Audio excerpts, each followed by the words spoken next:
modification. Now, particularly with athletes who can be very obsessive about things, one great thing about nutrient timing is you don't need to do it, but they want to do it. Sure. And the reason why they want to do it is because they perceive it to be a high level and more advanced approach. And they want to do everything that they can to be the best that they can. So of course it's like everything, isn't it? We like to upgrade features in our car. We like to, we don't just go for the basic thing on the menu, or at least I never do. I'm going to upgrade the menu. Well, why would we go for some basic approach to our nutrition when we can go for the super duper shiny nutrient timing feature? And maybe that's also important, perhaps. An even more practical example than that, right? So here's one that we have run across.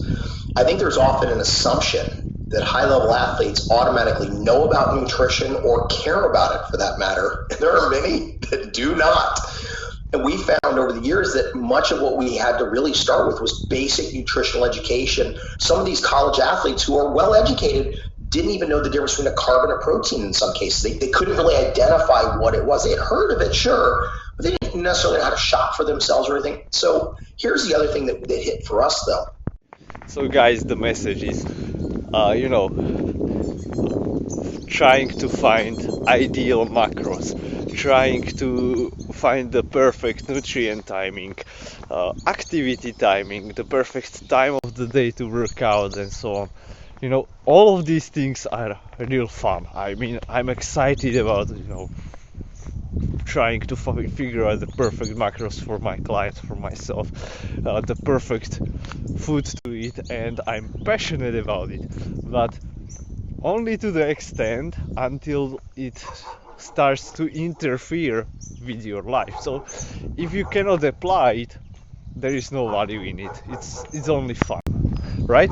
So if you cannot adhere to it, if you have some plan, try to reach it as far as practically possible for you.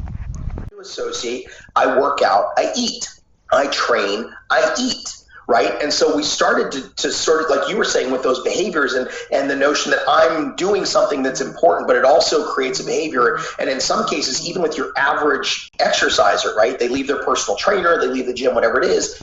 If we're starting to help them identify that I train, I eat protein, what's wrong with that?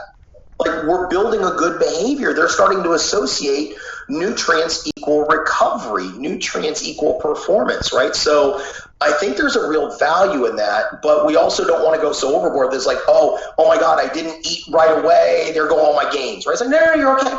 Like, let's just go and eat now. It's fine, right? But I think as long as we don't create that panic, you said, like, you're in the squat rack, and you're going, oh my God, I forgot my shake, right? Like, there goes everything. And I think we don't want to create that scenario where it's so overwhelmingly inundating that they're like, oh my God, like, there goes everything, right? I totally ruined it.